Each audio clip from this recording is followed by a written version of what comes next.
Time to start our committee of the whole meeting, Metropolitan Council, this December 6th. And I want to acknowledge, we, as usual, have a few guests. We actually have a distinguished guest, Representative Weems, who I just met with. Good to see you here in the audience. Thank you. And, there will not be a test or anything. But these committee of the whole meetings are a time where we can get into deeper conversation on a number of issues. And we have a good agenda today, starting out with a requested overview about the Metropolitan Transit workforce challenge. But first, I will assume the agenda is approved because nobody's told me that they have an issue with it. But we do have something to vote on, which is the minutes for November 15th, 2023 that were sent out in advance. Is there any comments, corrections? And if not, a motion and a second to approve the minutes. Someone second. Thank you. Any discussion? All right, all those in favor say aye. Aye. Opposed? Those minutes are approved. So I will say as a setup that we asked for Lesley Kandaras, our general manager, and Cassandra Tabor, our new HR director, I'll keep saying that.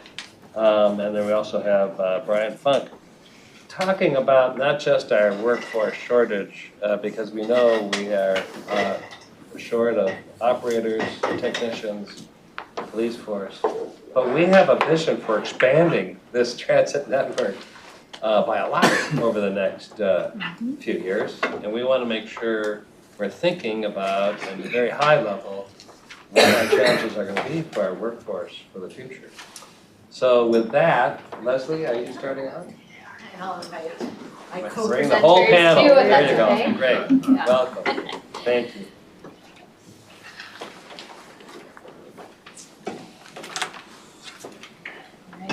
Chair Zelli, council members, good afternoon. I'm Lesley Kandaras, the general manager at Metro Transit, and I'll ask the others here to introduce themselves as well.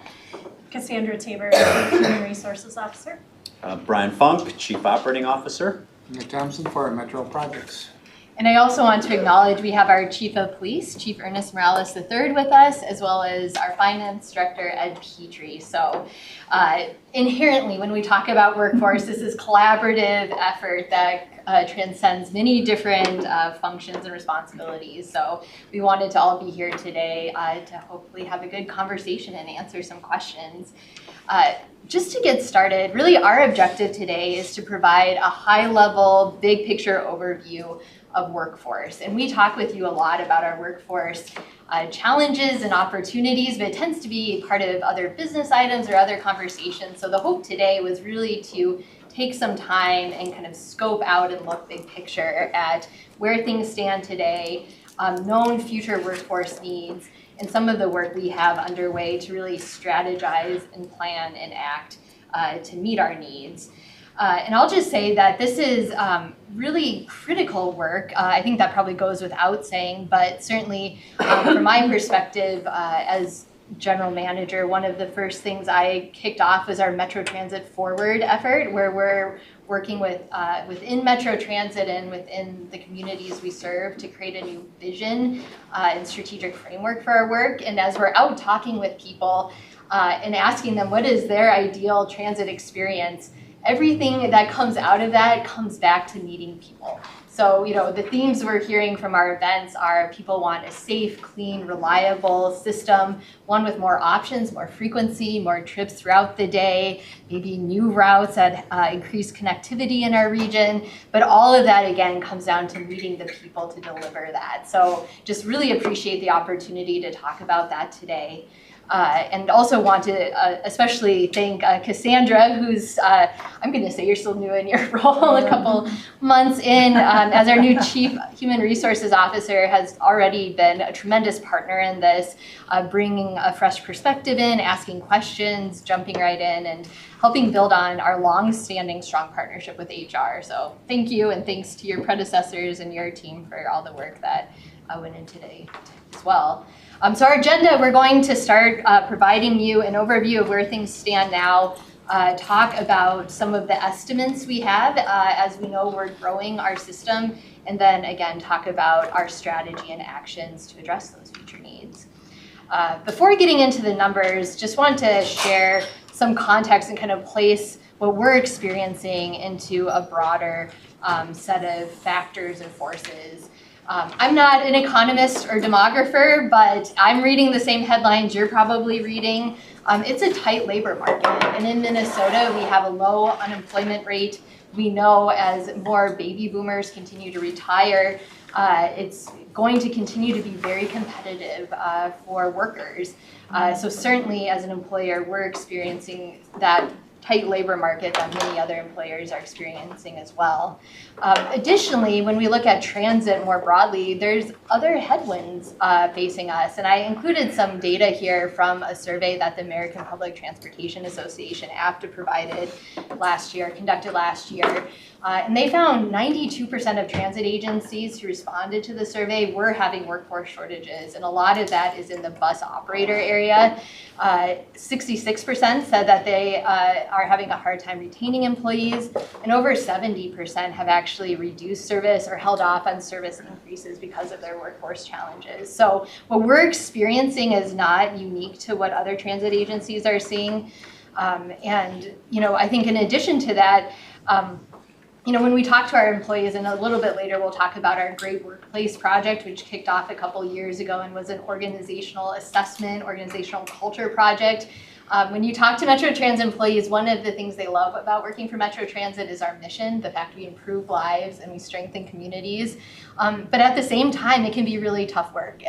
We're 24/7. That means there is always somebody working at Metro Transit. So sometimes your hours aren't necessarily hours that work really well with other things you want to do in your life. And increasingly, we're hearing from our employees about public safety concerns. And we know that there are challenges in the communities we serve, and many of those show up on transit. So that's another factor that we contend with when it comes to attracting and retaining employees. And I'll also mention specifically to police hiring, which is one of the areas we have significant vacancies. Cassandra found this stat that there's about 600 police graduates or post-eligible officers coming into the market, and we alone are looking to hire over 60. So just really tight labor market again. And just wanted to kind of place that in your mind as we start looking at where Metro Transit stands. So throughout the presentation, we mostly are focusing on FTEs as our number. So it can differ a little bit from head count, but it still gives you a sense of how many people we plan for in terms of what's in our adopted 2023 budget and how many people we have today. So in the adopted 2023 budget, we have 3,274 FTEs, full-time equivalents, I should say. And we have 2,722 full-time equivalents filled as of the end of September. So over 550 vacancies, putting as just shy of 17% of our total budgeted FTEs being filled. The pie chart on the right there is a breakdown really by line of business. So I'll focus on the 4 largest wedges because that will transition to the next slide to some extent. Blue represents bus and light rail transportation, so operators, control centers, street supervisors. Basically half of our labor force falls into that category. Yellow is maintenance, and we'll talk a little bit more about some of the challenges we're having specifically in the maintenance area because we haven't been talking about those maybe as fully as we have both operators and police. But again, large segment of our workforce. The red is engineering and facilities maintenance. So facilities maintenance is both for support facilities, garages, employee facilities, but also our public facilities. And so when we are seeking, for example, to reach the higher cleaning and repair standards that we're required to with the legislation that passed earlier this year, our public facilities workers are really on the front lines of that, and that's an area we're seeing some vacancies. And then finally, the green wedge there is our police department. So trying to boil this down, and this table doesn't capture all of those employees, but looking at areas where we have essential work that needs to be done to keep service on the street, keep our system in a state of good repair. you know, we're really looking at kind of those first four large wedges. So bus and train operators, bus, light rail, commuter rail maintenance, facility maintenance, and police. And I will note on police, the numbers you're seeing on here are our entire police department, not only officers.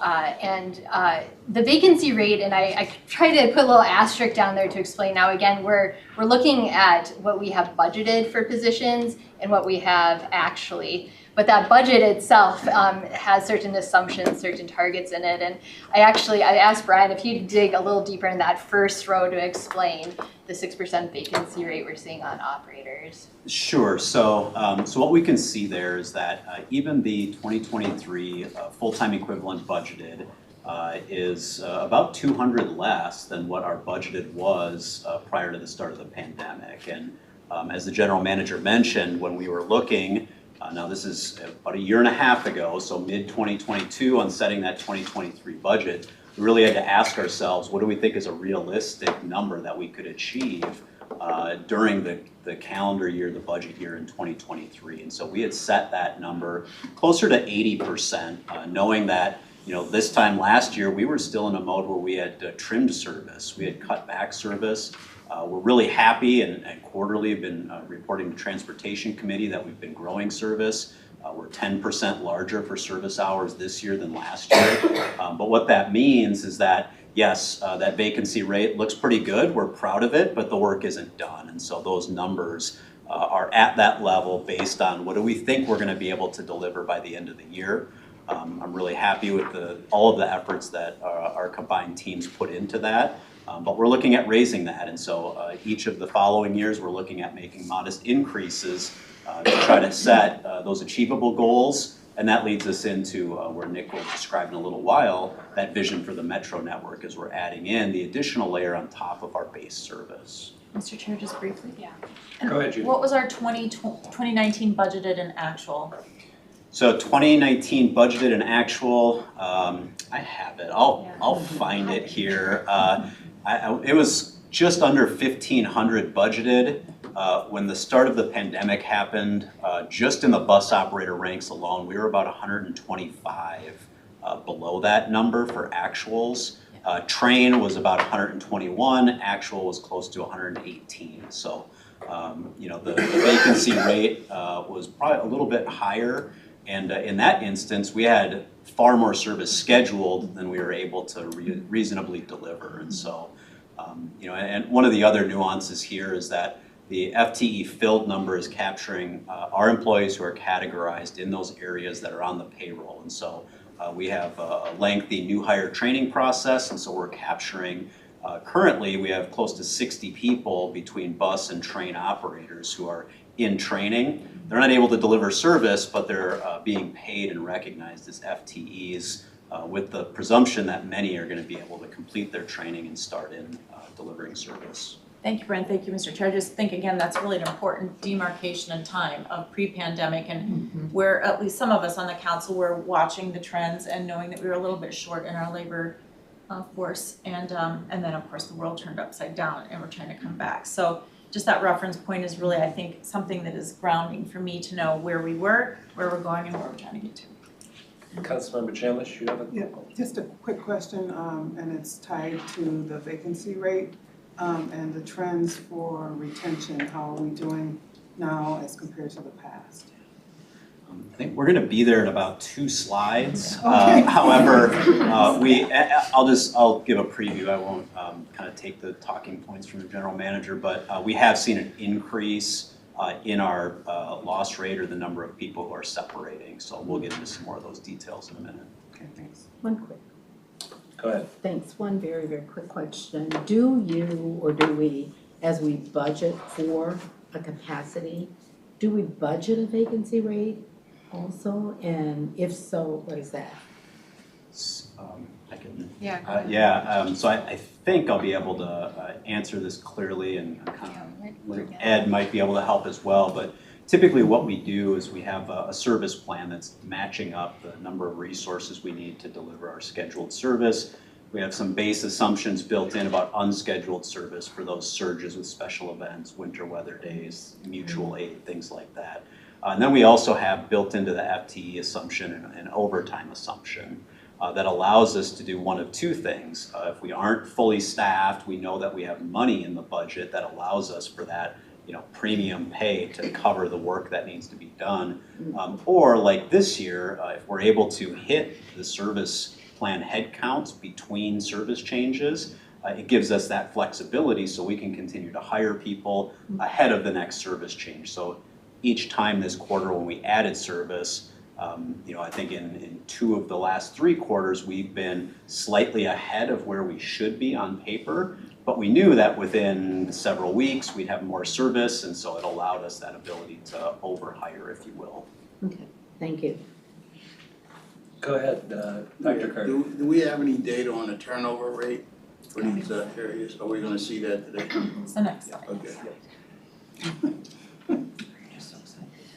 Well, and right before we get to turnover, Councilmember Bento asked that we bring in a slide that we actually shared with Transportation Committee at the November 13th meeting, just to do kind of a deeper dive in those middle 2 rows, the maintenance work, which ranges from the technicians to people cleaning our vehicles and our facilities.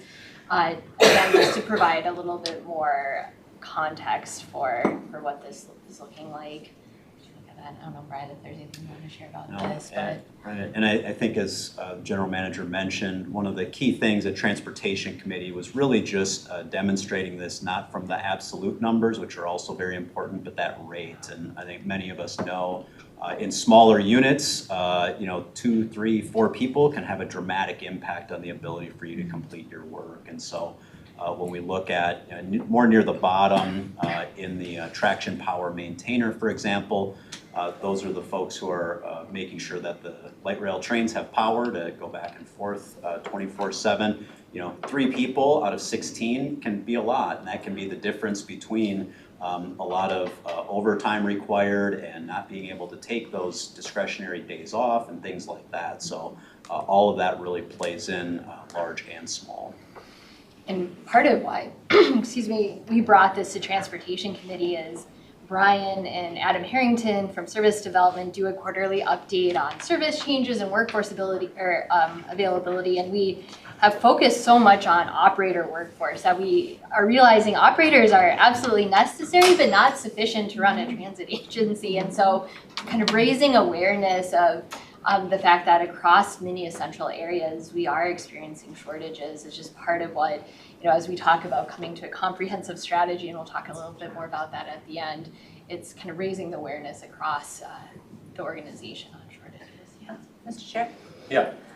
Thank you, Mr. Chair. I really just want to highlight for some of my colleagues, it's the type of work, there's a lot of specialty work that is tied to some of this that, a high level technical expertise that is connected. And so it's not, you can just go find somebody who understands our communications technology and some of that. And so it's, I'm very excited that we have Cassandra on board, to how we can connect to even some of our technical institutions and that type of thing to provide almost a feeder program for some of these really specialized skill sets. Go ahead, Councilmember. Thank you, Mr. Chair. The reason I requested this slide was that I'm particularly concerned about the electromechanical technician and rail helper percentages. Those are pretty significant percentages and actual gaps. And I think as we're planning forward, we need to be factoring that in, because if we're building onto a system that we're not going to be able to staff, not just from the operator standpoint, as Lesley has, and Brian both have eloquently said, we're going to be in trouble. Maintenance is just essential. It's a huge part of the investment. If we're going to invest all that money, we've got to maintain what we're investing in. Actually, sorry. On that point, are there, and you may not know this, but are there, for each one of these job title, job descriptions, are there training programs for all of these? Can someone go through and become a rail helper here in Minnesota, or is that something that some of these are, we don't have existing training programs within the state for some of these roles? Yeah, sure. Council member and full council, it is a blend, and there are not specialized programs. There's not a school or a track that exists in secondary or post-secondary education for each of these. And so we'll talk a little bit about some of the strategies that we're using to overcome that. But as one example, there is not currently a light rail vehicle, which would be the electromechanic technician. There's not a program for that, and most of us know that to find other mechanics who are working on electrified rail system, it's Chicago, and then you're going to Denver, and so we're it for that. And so that is one of the things is that we've pooled together the job posting for the different vehicle type mechanics to try to say for people who are interested, if you're interested, you come, you bring, we'll evaluate your skill set, and then we'll provide you opportunities based on your experience. And some of it is a challenge. Not everyone knows what an electromechanical technician is, and so we're trying to find that blend of respecting the trade, but also using some plain language. So job seekers or people who might have comparable experience know and can see that it's a job they might be interested in. Judy. Mr. Chair, and just briefly, and not for this meeting, but management is working with Phil, and we've got shortages across the council in IS as well. And so everybody here knows that IS supports everything that we do at the council, including this. So just know that there are other layers within the council that we're digging into and working on strategies with our newish HCRO. And but keep that in mind too, that there are layers of strategies that we're going to have to work throughout the entire council. And so that's why we've got a team coming together to work on that. But it's a challenge. And I would just say that is why for at least transportation and transit projects, it's very good that we have our transitway advancement policy. And this is certainly when it is going to come into play, this and other things as well, in whatever we're planning out there, so that we, building it is one thing, operating and maintaining it is completely something else. And so we just have to, I think this is really a critical time, and I've asked Lesley many times, like, what's our strategy? And it's coming together, but it's still a challenge. So I'm very grateful for this presentation, but we as a council should have eyes wide open and be ready to support in whatever way we can, but also just know that all of these pieces of the puzzle have to come together if we're going to own and operate systems to the level that our customers and partners expect. Tony Carter. I'm looking forward to more that's coming in the slides, of course, and the conversation along with it about how we're recruiting and maintaining and engaging. I also wanted to ask how far afield these vacancy rates are. I know that in the operators and the police officer categories there, we're getting back on track. Of course, the police officers are quite different than the operators are right now. But as far as these other categories, have these ramped up over just the past couple of years, to a degree where they are, in some cases, alarming? Do we see these kind of vacancy rates back in history? Is this a perennial problem? That's what I'm trying to get at. And I know they may not have been as high. Yeah, I can take that one and sort of just provide a little bit of context on it. When these rates and these numbers are a lot higher than we've seen historically, and so that's why we've made, this year in particular, we spent a lot of time focusing on sort of that internal strategy in the business units, and then the partnerships with HR and workforce development, which we'll talk about in a minute. But just for example, in the mechanic technician ranks, at the start of the pandemic, we had a mechanic training program that was completing. It was being completed, and I had to find headcount to be able to hire those people because we were so full. We didn't have room for 12 people who were graduating a program we started. And thankfully, it wasn't a big deal, but it was shocking at that point in time to reflect on it, how different it is. And so in the last several years, we've seen that ongoing, Thank you. wave of retirements. It's been traditionally an older group of employees, so that the retirements have kept going, but hiring has not met that demand. So We we've have the fallen training behind. program. What's that? Do we still have the training program? We do have a full apprenticeship program currently, yes. And thank you. Sorry, I know you guys are in the middle of your presentation, so appreciate you taking the time to answer our questions.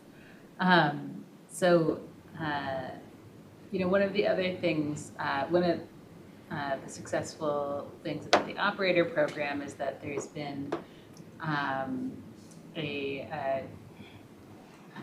not an accommodation, but a recognition that all of our potential operators out there might not meet the same minimum requirements. And so being flexible and recognizing that someone's lived experiences might not match what we put on a job description and might eliminate their application before we even have an opportunity to engage with them. And so are there opportunities to do that? Have we done that with some of this maintenance staffing positions? And is there an opportunity to do that? I can take a shot at that one as well, if it's okay. So for council member, I'll give you an example from this list. There are some traction power maintainers, one where it needs to be a licensed electrician, and that's a state requirement to be working on those high voltage lines. So that one is not ripe for that sort of change. However, the rail helper, which has a very high vacancy rate right now, a couple of things that we've done is in the past, it required a commercial driver's license because they move trains in the yard, and that was something we felt was important. But it's not a state requirement, it's not a law, and so we eliminated the requirement for a CDL. So people who either didn't want to, were intimidated, ineligible, those items could be able to move into that position, at least as an applicant. We've done the same for required experience in some of our cleaning positions. We were seeking, 1 year of verifiable work experience that was related somehow to cleaning. And that was, we didn't think a high bar, and for a long time it wasn't a high bar. But now that we've had, these challenges, we've removed those types of barriers. And so certainly plenty of room to continue that evaluation, and we're digging into it. But I think my long response to a short answer is that we're making progress.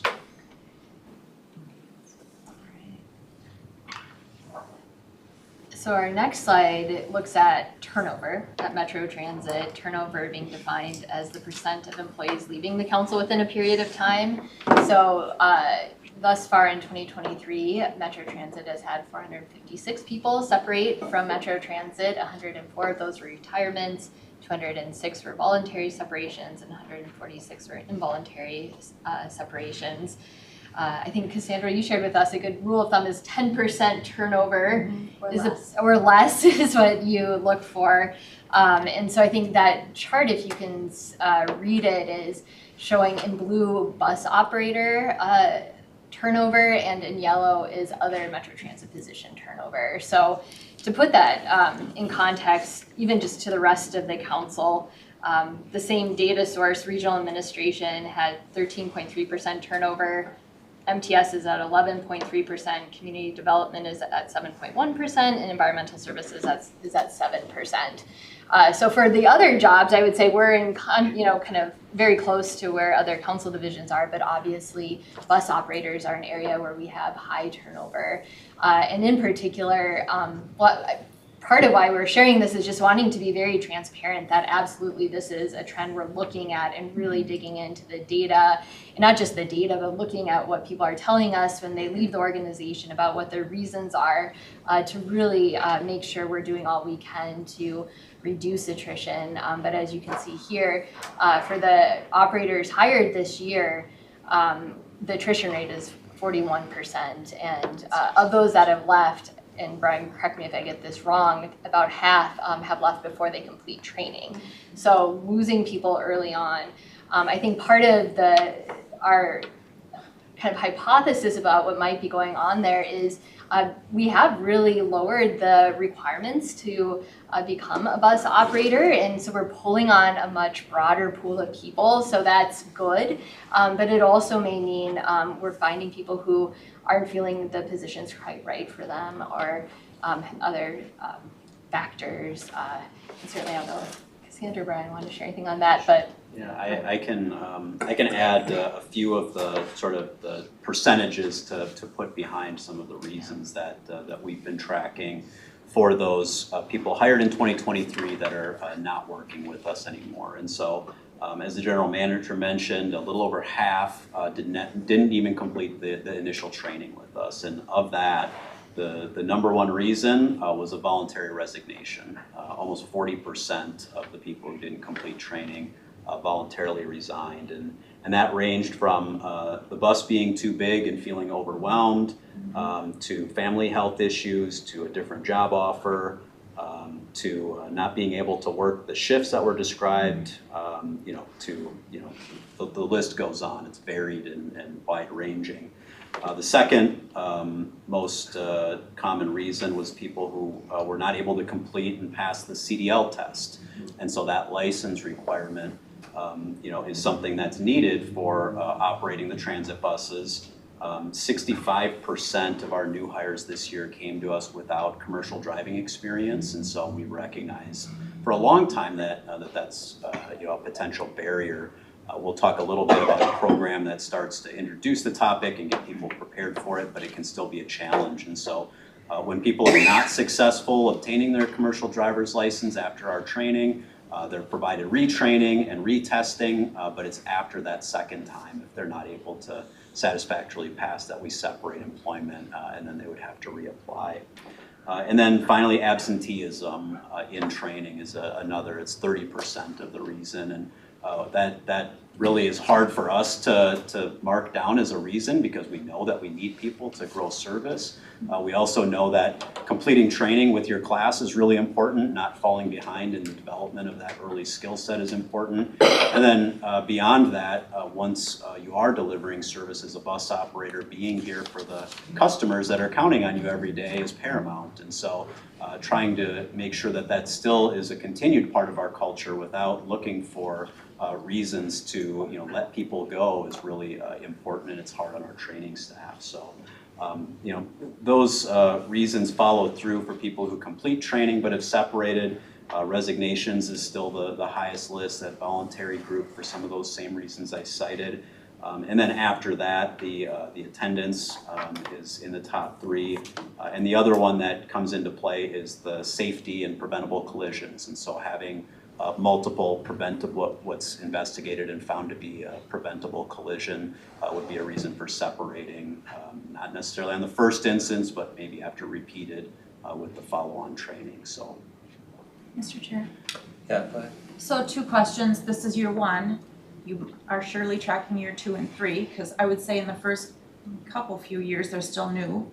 And then do you track the bands, 3 years or less, 4 to 7 years or whatever, because with this much turnover too, you have a younger or not by age, but less experienced workforce out there in what is arguably a more challenging environment. So that there's a factor in that too. So it is great when we talk about the hiring efforts that are going on, and you guys are doing phenomenal work. But this retention thing is an issue, because the net is what we're looking at. And to the question earlier about how are we doing it, we are adding lines. We are trying to bring back service, and we are bringing on other major lines to the system. So even when you compare it back to 2019 and pre, we have many more lines that will be coming on. So prospectively, and you'll get into that, what are the target numbers that we're going to need in 5 and 10 years and beyond? So I would be interested in seeing, in those subsequent years, especially. We know retirement happens. Everybody talked about the silver tsunami. But, we're losing some of our most seasoned people that are confident out there. And I have said this, I'm looking around the room because I've said it in front of people, that's a really tough job. I don't think I could do it. And the things that they have to deal with every day, and they're wonderful people doing it. But, in management, we look at pay and all of that across the council, and, so it's just one of those jobs where like, yeah, you gotta be a real special person to do that work, and we should be grateful to all of them, but these numbers are gonna really be important for us as a council to keep an eye on, and I know they are in transportation, but for those of us who aren't, it's we're gonna have to give them all the help we can get and be just realistic about where we're going with this stuff. Say on Councilmember Johnson's point, as many decades as a bus operator, my experience is that the first year has always been the largest turnover. That's always the biggest challenge.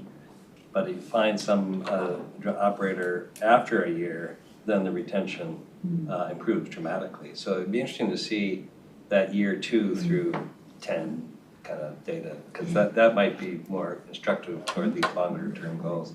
Knowing that pipeline is part of that first year, it's like a challenge. Yeah, Councilmember Barbara. Thank you, Mr. Chair. It kind of couples with that sort of discussion. So do we have an idea of how many people come here and go through the training program? Because we offer a training program to get your CDL and get paid while you're doing it and all of that, who then ultimately go to someplace else, like to school bus companies or something like that. Because that falls in that first year kind of.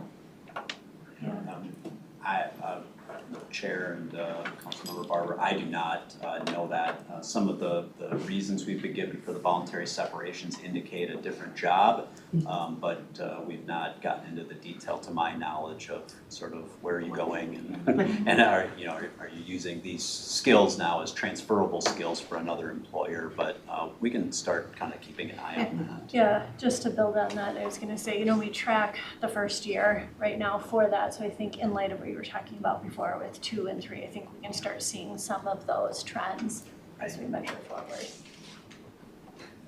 Councilmember Adjournment. Thanks, Mr. Chair. This may sound a little unusual, but I hope that we're looking at folks who have retired from other professions but may not be ready to retire completely. Recently read an obituary of a gentleman, I think he was from Oakdale, but I could be wrong, somewhere in the East Metro area, who had a really high-level career, and at the end of that career became a Met Transit bus operator. And it really struck me as interesting. I have a neighbor in my townhome complex who is was retired, but is now driving a school bus each day. So I think there may be some seniors who would be trustworthy. I think they'd show up for the training and hang in there, and they might not be around for the long haul, but they could give us good service for the years that they've got. I can, Mr. Chair and Councilmember Bento, I think that is a great idea, and it is something that right now we have, within the union contract, we have certain parameters for types of work that we offer, and part of negotiations is, sort of re-examining that, something that we think is beneficial for all parties, so. Good, thank you. Councilmember Carter. Along that same lines, a lot of organizations have had success bringing back retired workers as part-timers that were already bus drivers. And so they're not looking really to do it full-time, but they, because that's happened a lot, particularly in education, that's happened. Where former teachers will come back and teach part-time. And Mr. Chair and Councilmember Carter, I will say that we have a provision for allowing that right now. One of the challenges that we've faced historically, we had a period of time where we had 10, 15, 20 people who were in that pool. One of the challenges that we faced is that for employees who are drawing a pension, they have a cap on the earnings that they can get from us, and that cap historically has been relatively low. And so they frequently would exhaust their ability to work for us by mid-year. And then that became a placeholder that we then couldn't fill for the rest of the year because we knew they were coming back. And there were just some, I hate to say it, but some administrative bookkeeping challenges, but it's not lost on us that it does remain a pool that we need to continue to explore. All right, Councilmember Bento. Briefly, I would recommend strongly talking with Judd about this, because if I recall correctly, when this issue came up with teachers, they worked out an arrangement with TRA. And I would think that PERA, it wouldn't be that hard to do. I don't remember how it all worked out, but I would think the legislature definitely would be open to this. Not just for our transit folks, but probably for a number of other areas. Peter. Thanks. I know this was the case, I'm not sure if it still is, that for part-time operators, they had to be in a split shift. So their day, they had to work in the morning and then again in the afternoon, resulting in a 14-hour day or something like that, a long day. Is that, and I know that was built into I believe that was built into the contract. Is that still the case?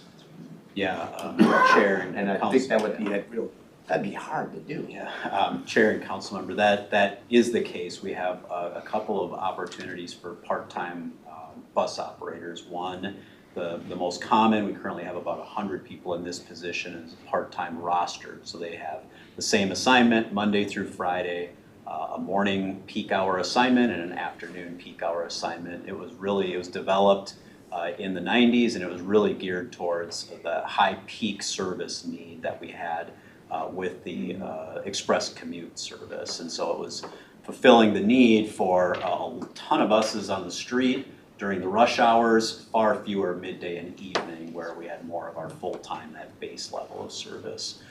And so of course, travel patterns and our service delivery has changed, and we don't forecast, at least in the short term, a need for that very high peak, what we call peak to base ratio.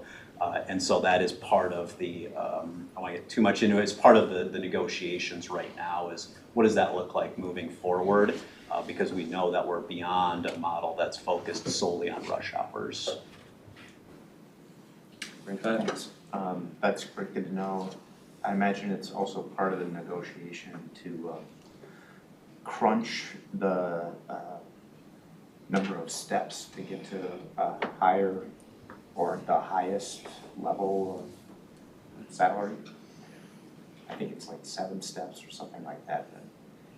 Is that all part of it? I don't say anything. We're not in negotiations right now, but I just don't know the status of it. Yeah, we I'm are. sorry. Yeah, we are. We are. Okay, Yep, thanks. so Mr. Chair, council member, I'm not gonna say anything that would violate what's in the public realm regarding negotiations, but that was one of the strategies that we used and the board approved in October of 2022 was to remove a couple of the first steps. And so I think one of the primary reasons why we had a very high volume of incoming new hires is because of that, is because we removed the number of steps to the top, but more importantly, by removing 2 of the bottom steps, our starting wage coupled with a 5% general increase last year, moved that starting wage from $21.87 to $26.16, essentially overnight. And so.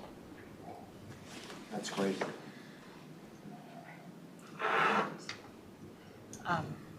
So that was the first part, giving you a sense of where things stand now. Now we're transitioning into the second part of our presentation, really looking at how we're planning for and estimating our future workforce needs.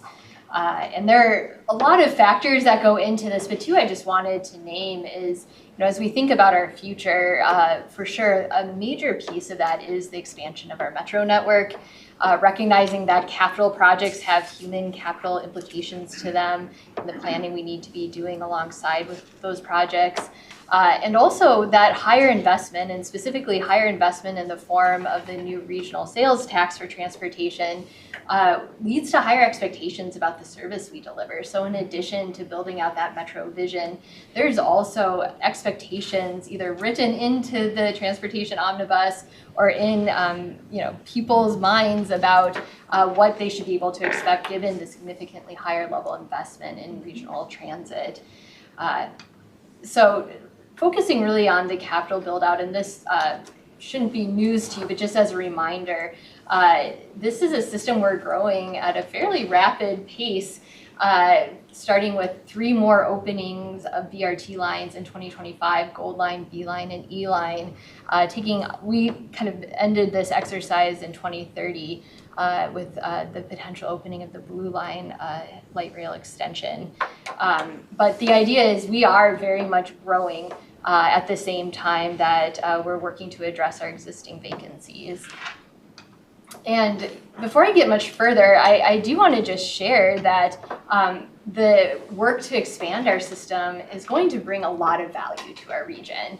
As we build out our metro network, which is our light rail and bus rapid transit lines, we are bringing more fast, frequent, reliable, all-day service to many more people in our region. And some of the data points we pulled out for this slide, when this vision out to 2030 is fully built, we anticipate 25% more of the region's population will be within a half-mile of metro service. We'll be at a point where we're probably providing around 60% of all transit trips on our metro network. And also we know that a lot of regional development is happening along those lines too. So I think, as we think about the task in front of us to keep growing our workforce, keeping in mind the value that comes with transit investment is a key part of that. And I should say too, Nick Thompson, you should jump in anytime, because a lot of this exercise that we've done has really been led through Nick and his team in capital programs. But I think back in 2021, we first started to really pull together a full estimate of, what are the staffing implications that come with these lines, especially since we're expanding at such a rapid clip and bringing multiple lines on in a relatively small amount of time. And so kind of the figures we're going to share tonight, I want to be very clear, these are not firm numbers. It's really more of this exercise so we can get a feeling for what to expect as we grow. And really gives us a good input to making those future decisions and developing our budgets accordingly. And there's a lot that's not covered in this exercise either. For one, we don't have a very comprehensive estimate of the impact that Metro Transit growth has on regional administration. But we know if we need to hire hundreds more people between now and 2030, HR is going to need more staffing specialists to assist with that. And you can kind of expand that out through all the shared services we receive through regional administration. So that's not really fully factored in yet. Additionally, this is really focused on the additional workforce needs coming from the capital expansion. There are other elements in the sales tax legislation, such as increasing service on regular routes, increasing public safety, so things beyond the expansion itself that will also require more people. So we need to really update our estimate to get a better handle on that. This really is about the people number too, but more people will need more places to work or work out of. So support facility needs is another piece of the strategy that isn't part of what we're sharing tonight, but very much on our radar. And again, much like our earlier numbers, we're focusing on full-time equivalents here, but it's really to capture the volume of work and workers that need to happen, but there are different ways to deliver that, so it's kind of agnostic on that. But this is the high-level estimated need between now and 2030. This is organized by year of opening, though obviously we need to hire people to prepare to open and can't hire everyone all at once, need to be mindful about phasing it in a way that we can effectively recruit, train, onboard people. And you can also see that between now and 2027, we're estimating needing at least 565 more FTEs, and then another 370 taking us out to 2030. And this is really across, and maybe Nick, you should say a few words about the methodology here, but this is including operators, maintenance, facilities workers, police. We're still, I'll just say, part of updating this is really as we gain more understanding of the administrative citations model and having non-sworn personnel doing that and the additional staff we need there. Not all of that's built in here yet, but Nick, I'm gonna pause and see if you wanna add to what I'm sharing. Mr. Chair, if I may, Oh, yeah. Go so ahead. this is a net increase of the budgeted, over the budgeted amount we have, because we Yes. have a deficit already. So we It have to is. make up the deficit and get to the budgeted amount, and then we have to go about close to 1,000 more after that, which doesn't factor in some ancillary personnel, RA, and, information systems across the council. So, we'll be looking at numbers here, but there's an impact council-wide, and that's where I know Phil's gonna help us in management kind of get our head around that too, because it all has to work together. So I just wanted, it's a net increase, but it's not, we are still in a deficit mode Yes. right now, and we have to not only close that gap, but then get 1,000 more by 2030. Yep, so Chair and Council, just a little foundation of how we develop these numbers. We met with each operational group and said, it starts with what day do we expect this project to open? And then built around there. The box in the red, we've got a lot more certainty about opening dates. 2025, internally we have opening dates for each line. We're really close on green line for establishing the opening date. And so there's kind of two big waves here. The later years, still some flexibility in that schedule of when blue line's gonna open, when purple line, H line. But we work through every type of area, that breakdown of staffing. What is our assumption about level of service? What level, we forecasted maintenance levels, a low, medium, high level of service. Well, since then, the legislature and the sales tax has said we expect a high level. And so we've got ranges within each of these. But that first box, there's a lot about, well, how many hours are we gonna operate the B line? We know how many plus operators that takes, how many mechanics that'll take for that fleet, how many stations there are. We looked out every station and thought through, well, how many hours do you need to clean a station? How frequent do you need to clean that and pick up it? So it's a very solid foundation on the level of work, and these are all people-oriented work. They take individuals to do the work, and so this ranges are pretty solid. What can change is how much service we put on for any line. So, we have some flexibility. And that depends on how many operators we have. So maybe we want to run 15-minute service, but we start with 20-minute service, and that affects the number. So as you get close to opening, there's refinement on each of these. In terms of the net number, as Councilmember Johnson, ABRT is the one unique one where we're usually replacing a local route. And what this is we know when we add ABRT and replace a local route, we add more FTEs because we have more stations that require maintenance and cleaning, and we usually have more service. And so these are the net, for ABRT, the net increase over the route it's replacing. These are all net. And again, think about it in a range. And as we get closer to each line, we'll nail down the service model and then be able to nail down the actual number for that project, each project a year in advance or so as we do service planning. There's a And good I foundation for the state. If you're talking about the B line, that replaces 21, so Yeah. the incremental It's the increment. has a Yes. little advantage as opposed to a transitway, it's all new. Yes. Right. Mr. Chair. Yeah. And I'm gonna think about this, so this is only, 6 years away. And there will, not all of us are gonna be around here this whole time because of the way governance works and appointments work. So, whatever we can do in this council to support this effort, to give some, tailwind to push into where maybe some of us will be here and some of us won't, but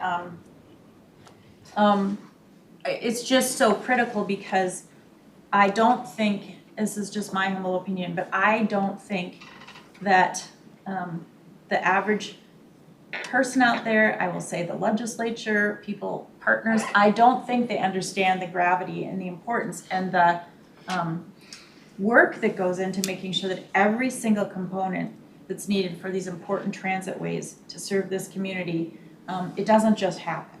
And so, if you're at Hennepin County, they will tell you where all of their pinch points are too, or any of the counties, right, in social work and all of that, whatever it is, right, there aren't enough people or teachers, there aren't enough teachers. So I think the point that Lesley made is very clear. There are very high expectations. There should be.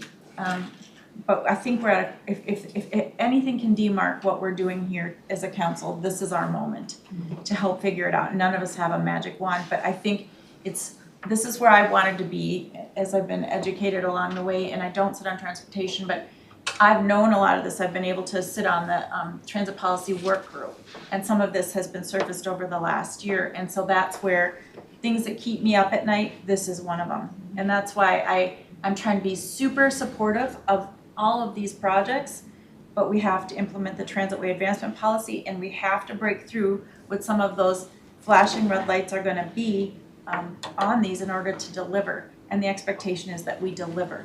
So that's where I sit in my mentality. So if any of you wondered how I've been approaching some of this with my hands wringing, now you know.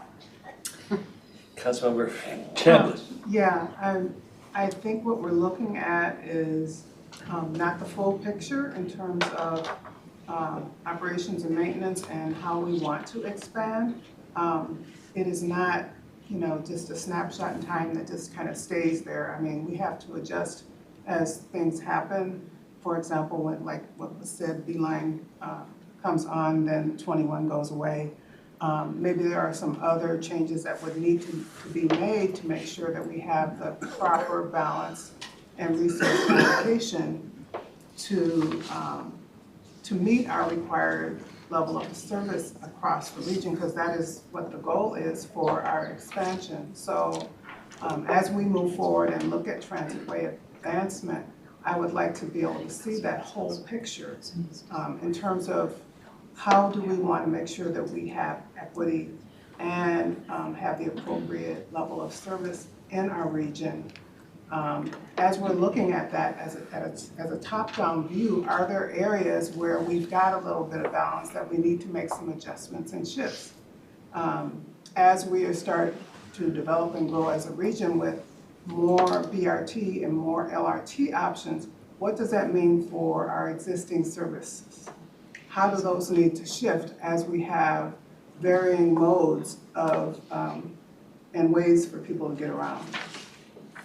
Chair Zelli, Councilmember Chambliss, just appreciate you raising that point, and we're not presenting on it tonight, but the Network Now project in a way will be another really important input to that conversation and that strategy and how we use the different operational levers we have. But just as a refresher, that Network Now project is really about re-engaging with our customers and with communities to understand how their transit needs have changed over the last few years, and to help us create a really clear and transparent decision-making framework. So as we are allocating workforce resources, we're doing it in accordance with that decision-making framework. So absolutely, it's not, this is somewhat being presented in a vacuum, to your point, but there's, that other body of work, and this will kind of transition nicely into our strategy discussion in a moment, that will help, be another input to those decisions, so. And Mr. Chair, throughout the whole process, nobody wants their line taken away. Nobody's out there saying, no, don't give me service in my area. We've got the East Metro, who I've heard representatives say they have folks that would love to get lines out there and don't have it. So there will never be, in my humble opinion, a backing off of need for lines. But what we do have to pay attention to is the projections of ridership, because ridership, of course, because of COVID and other things has drastically impacted projections of ridership. So that is going to be something we have to watch very closely as well, because if that ridership is not projected to where it needs to be an effective and efficient mode of transportation in a certain area, whether it's on the list or not, we have to pay clear attention to that too. So you're right, it is there are a lot of moving targets in there, and they all have to be paid attention to at the same time, which is why so many bodies are part of this presentation. So this is the final part of our presentation, but really talking about how we're strategizing and coordinating around this work. This isn't going to be a comprehensive strategy that we're laying out, but more to give you a sense of where we're heading with this, and I think we'll look for opportunities to provide more information as we move forward. But just in general, I think as Nick said, as we've been saying earlier, when we look at this vision we want to deliver, it requires people. So we really need to become this employer of choice. That's not just attracting people, but retaining them, growing them, and making sure that, that foundational work is happening so we can deliver the transit system our region expects. So we're going to just talk briefly about 3 buckets of work that really feed into this: attracting, retaining employees, improving hiring and onboarding processes, and investing in employees. But before we do that, and I know there's a lot of words on this slide, but just wanted to mention, as Cassandra and I have been talking about this, as we've been talking about this at the Metro Transit executive team level, we realize that we really need to put together a clear structure for strategizing and coordinating around this work. I think a lot of time, we're a big organization, different business units across Metro Transit have a strong relationship with HR directly, but where we're really seeing opportunity as we get ready for 2024 is to ensure we have one division-wide conversation and strategy and approach to this work, and we'll be developing that group. I was saying before we started, I wish we already had a name for it, but still working that out. But it'll be in close partnership with HR, and it will really be the place where we create a unified strategy, so we don't have our bus operators strategy separate from our mechanics strategy, separate from our police strategy, but are really pulling it all together, making sure we're prioritizing what we're asking HR to provide, and will also be a place we can really set goals and measure success. And this is not new work for us, it's already part of our existing strategic plan, but I think really tightening up and elevating that governance of this work will be critical. And so I'm actually gonna hand it over to Brian. Are you willing to start this slide? But the next few things are just to give you a taste of what we already have in the works, which will be a good starting place as we kind of pull together that Metro Transit-wide HR group to build on. So thank you, Lesley, and really, as General Manager mentioned, really just want to instill confidence that we're pulling a lot of levers today, and frankly, at times it can be a lot to know what's making a difference and what isn't, because there's so many things happening. But it doesn't mean that we're going to slow down, and so providing that structure and that really coordinated agency-wide approach so that everyone understands we're all working towards the same mission is going to be really important, and we've seen it pay off in those certain areas. We talked a little bit earlier about the wage increase that we think addressed some of the market gaps that happened with the 5% general wage increase outside of contract bargaining, as well as making the step progression for bus operators that yielded some very positive results. We've expanded referral bonuses. We know that our own employees are our best recruiters.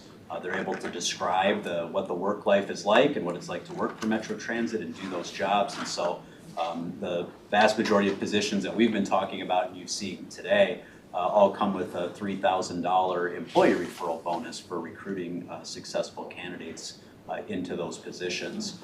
The amount of time and money that we've been spending marketing and doing outreach, I'm really proud of the team. On the slide prior to this, you saw a few examples. But just in one area, just within the bus maintenance area, since August, they've attended 28 different sessions trying to be out and spread the word of what the opportunities are that we have. And it's both the traditional tabling events, people of color job fair and events like that. It's also non-traditional, and the Operators Engaging and Connecting Community is a formal program we have where bus operators are going out into the community and talking with their friends, neighbors, relatives, people that they may go to church or mosque with and socialize with about what our opportunities are, and they're provided with those talking points, and of course they know all about what the job entails better than any of us can describe. And then building on that, the Safety and Security Action Plan is really highly focused on, of course, safety for our customers, but also for our employees, so that they feel both supported and that we're doing and taking measures to mitigate risks and try to eliminate the risk of anyone doing them harm while they're working. And finally, the Great Workplace Project, really calls out priorities that have been developed by current employees where they'd like to see additional investment made. We're utilizing those ideas to look for kind of the quick wins that we can make things like full evaluation of our recognition program so that it goes back to things that are more meaningful for today's environment as opposed to things that were negotiated and developed in the 90s. And so, and then I'll close out this slide by just stating that Lesley had mentioned early on that APTA had done some research that showed more than 90% of transit agencies facing similar challenges. They had a consulting group called Foursquare who came up with 8 recommendations based on kind of their ability to do consulting in a variety of industries, as well as looking at some of the gaps that our industry faces. And so I'm proud to say that I think we're addressing in each of those 8 areas, and real quickly it's increasing compensation, so check to some degree there. Improving work schedules, that goes back to things that are in negotiations right now.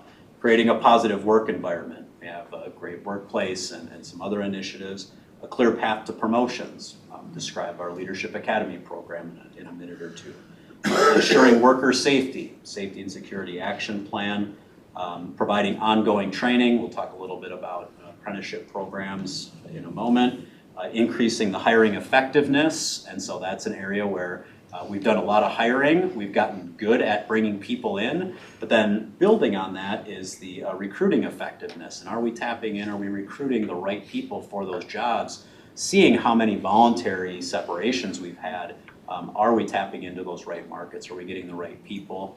And I think one of our big focuses is going to be that when we do have a voluntary separation, really sitting down and trying to figure out, is it about that specific job you're leaving, or are you leaving the organization?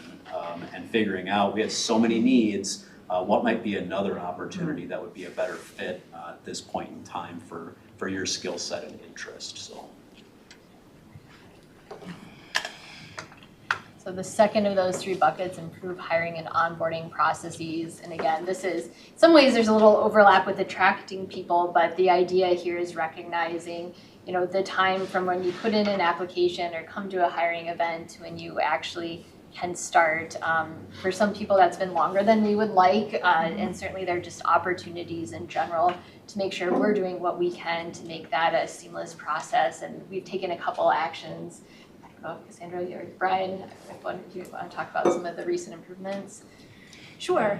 A couple of things we've been partnering on is the interview capacity, so that we're able to, when we have applicants, we're able to move them forward at a rate where they aren't then recruited to other positions. And we've increased our interview capacity by 30 interviews a week just recently, which is significant for us. Week 0, as you saw in an earlier slide, we have a 90% retention rate on that in year 1. And so we are building these programs that are in-house, and we'll talk about some other ones later. Building some programs that are in-house that we're finding to be successful through our workforce development program, and really working with that team. And then, as we mentioned, adding human resources staff. Right now we have 5 staff members who recruit for all positions across Met Transit. For example, we have 2 who recruited, or who will have recruited, over 400 bus operators in a year.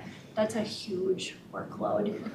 So to double that just means 5 more staff members. So we're not talking massive numbers, but making that workload doable, one, so that we're meeting the needs and can meet the needs of our community, but also to make sure that we're retaining those staff members, because we are finding that our human resources staff members for recruitment are so dedicated to the mission of Met Transit that they're volunteering additional hours on top of hours to make sure those needs are being met. So really partnering on that so that we're retaining our support staff as well. And then finally, the third kind of bucket of action underway is around investing in employees. And I think, Brian, you started talking about this, and maybe you want to share more about that. Sure. So I know we had some questions early on, but sort of the highlights on a couple of the active apprenticeship programs that we currently have in place. We have a bus operator apprenticeship. We launched that in 2018. That was the second in the nation to get a Department of Labor and Industry certified apprenticeship. And so you can see some graduates here who receive a nice plaque, but in addition, a journey worker card that identifies them as Department of Labor certified coach operator, and it's something to be very proud of, recognize that it is a skilled position and it's not something that, quote, just anyone can do. We also have a bus mechanic technician apprenticeship program that also is nearing the end of year 1 right now. That's a 3-year-long program. Again, partnership in both of these with ATU Local 1005 and Department of Labor to recognize those and document and again recognize that rigorous curriculum and that skill building. We have a couple that are in the pipeline in partnership with Cassandra's team and different business units for revenue repair technicians. So those are the folks who fix the ticket vending machines and fare boxes, the things that collect the money for us. Facilities maintenance technicians, that's another one that was on our previous list. High vacancy rate often requires things like a professional boiler's license, and so how do we provide those opportunities to build those skills for people with aptitude but maybe not the education. And then finally, light rail vehicle technician. We have and we've been working on advancing an equity grant to help us sort of get that jump started. The first go round we weren't successful in the partnership, but that's not going to deter us because we know we have a need and it's up to us to try to figure out what's a good resolution. So restarting those conversations right after the first of the year to try to get that going as well. And then finally, in the apprenticeship category, I'm going to give a shout out. He's not here, but he's probably watching online. Our new Deputy Chief Operating Officer, his name is Ron Forrest. He's a Marine Corps veteran, and one of the first things that he talked about when he came and joined us on October 9th was, do your apprentices get GI benefits? And I said, I'm not a veteran, I don't know.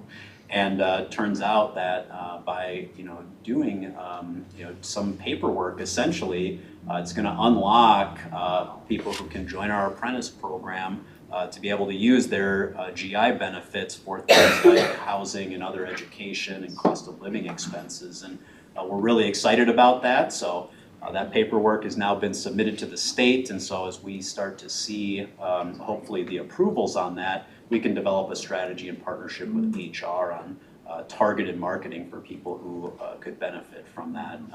Veterans and people who are transitioning out of active duty.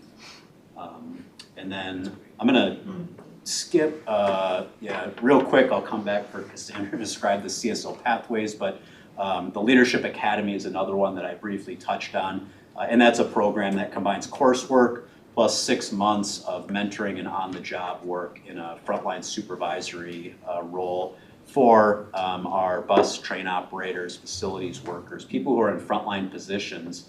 Often supervisory positions have a minimum requirement of some level of supervision, but if you've been working for us as a bus operator for years, that wasn't achievable. And so this is a program that we launched more than 10 years ago, and really happy to say that this year we've graduated almost a dozen people out of that program. We have some more who are finishing up. We'll be restarting and reopening applications for that next spring, and we're really optimistic. We see a very high percentage of our new managers and frontline supervisors successfully completing the program and then being hired into those roles. So it's a very good opportunity and promising. Sure. Similar to our apprenticeship programs that we're talking about, the CSO Pathways program is new, and this is really to take what's typically in the industry about a 2-year process for someone who's interested in becoming a police officer and getting into that CSO role is typically a 2-year process. It would bring it down to about a 6-month process. We would be focused on specific recruiting for that, not just open to the general population at this point. First cohort would set about 15 students within 6 months. That would provide to the chief then, ideally, 15 who have come into that program. There'll be a vetting process for that to make sure we've got the right candidates, and it's an investment on the front end for our organization, but it really attracts non-traditional students as well and provides opportunities for a much more diverse group of people. We know that typically our police officer and CSO candidates are white males. This is going to give us an opportunity to create a more diverse pool. It'll put them through this program as a cohort that the organization is investing in them, they're investing in each other. We're hoping that will build that loyalty that we've seen in some of our other apprenticeship programs so that they're staying with us. Those who are coming into this program want to be part of Met Transit law enforcement specifically. That's where their original interest was. They didn't necessarily qualify to apply at that time, so we're helping them through that process. So we're looking between now and the end of next year to ideally be able to sit 2 cohorts, and that's in partnership with Hennepin Technical College, which we're excited about. We've got tuition reimbursement that also helps those who, once they're in a CSO program and have been through that, we've got tuition reimbursement that aids them, as well as tuition reimbursement that's available to our other staff members as we talk about growing regional administration and these other services that are needed to support Met Transit. As well as, similar to what Brian was speaking about, some partnerships. We are working with the Student Loan Forgiveness Program and making sure we're getting staff members through that, as well as working with area secondary, post-secondary organizations that offer discounts for government and public sector employees so that we can just continue to build that benefit opportunity for them to continue through our program. On top of this, and with our Leadership Academy, we have our learning and organizational development team that comes out of human resources as well. It's really that retention piece of finding new places for people as they're growing and moving through. It's a two-edged sword because then we're looking to fill those other positions, but really creating that loyalty within our organization because we're investing in them and their growth. So that retention piece is for Met Transit, but really across the organization. Mr. Chair. Yeah, go ahead. First of all, I'm thrilled that you're on the team, so congrats you. again. And then, we've mentioned this before here, but I assuming with that career development and pathway within Met Council as you're growing, that you have state interviews along the way. Yeah, so absolutely. that people really can express what they would like to do in their career rather than finding out that maybe nobody cares or that's not true, but and leaves. I just know that can be a really good tactic along the way. Yeah, and Chair, council members, I think one of the things that we've really found as we've done our apprenticeship programs is their stories coming out and sharing those with the public has really helped us in that recruitment process as well because they're hearing firsthand those experiences. So, yes. Any other questions? Jolka. Thank you, Mr. Chair. I have a general comment I'm going to make, and it's for my peer council members and not towards the wonderful staff that are here. So I'm going to recommend an article that is in Bloomberg. It's called "Why Did America Give Up on Mass Transit?" So transit ridership has come up a lot in transportation committees. We often talk about it. We talk about whether or not transit ridership is going to come back post-COVID. And what I want to remind us is it's the choices we make in policies and the way we build transit. And so if you build the service, you will have the ridership. It's hard to take transit when it takes like an hour and a half to get somewhere when you can drive in 20 minutes. And so it's the choices we make. And so I'm going to encourage reading it. I'll send it around. Thank you. Yeah, please send it around. Thank you. Jen. Mr. Chairman, and then maybe I should know this or I should have this, but do we provide child care assistance to our employees? That's a great question. My understanding is not directly, but we do have the ability in our benefits program to do childcare FSA, so pre-tax dollars, so that there's a benefit there. And council member, I'll just add that there was a study done, it's going on about 5-6 years ago, where we had sort of examined what the potential demand would be for, from Metro Transit employees, and then trying to figure out what could be potential employees for people who aren't working here because we don't offer the benefit. And we're looking at trying to figure out who are the right people to dust that off and evaluate it. Occasionally there comes up the idea of, do we want to have something on site like we have for the Well at Work medical clinics. That can be a challenge with 14 to 15 different operating sites, but there may be other partnerships that we can look into for co-locating or proximate opportunities. One of the other challenges that we saw the last time that we studied it was that the childcare industry was having some super significant staffing shortages themselves, and the capacity for doing anything atypical was really not anything that was a good value proposition for them, but we need to keep trying. Well, I really will thank you all, and as you can hear from those, from the questions and our comments, very interested in this issue. It's really helpful to have our eyes open, as has been described. We know it's daunting, but like any of these larger issues, problems, and challenges, we break them down to all those little individual efforts. And what struck me is how much all this is interrelated.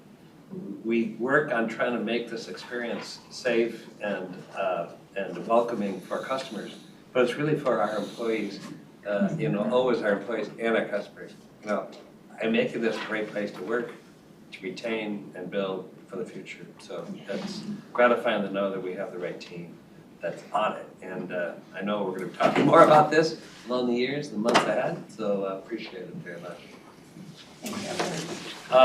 With that, last information item on the agenda today is a discussion of attorney-client privilege issues related to threatened litigation, a matter that was listed on the agenda. So may I first have a motion to close the meeting to discuss the attorney-client privilege Mr. Chair, I move that the meeting be closed to the public pursuant to Minnesota statute section 13D05, subdivision 3B, and an applicable law, case law, so that the committee of the whole can discuss with our legal counsel in a confidential setting attorney-client privilege matters related to Georges Gonzalez employment-related claims and threatened litigation.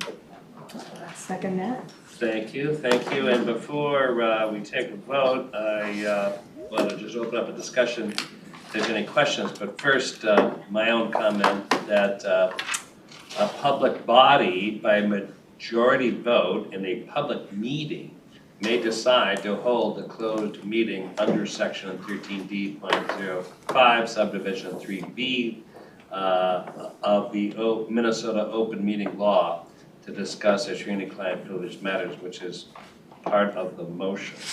So discussing these claims in a confidential setting will permit the council to engage in candid discussions and resolve the matter in a way that benefits the council and the public. Discussions during the closed portion of this meeting to discuss attorney-client matters will be confined to the matter listed in the committee of the whole's agenda. We will not be taking any action. This is for discussion and consideration only.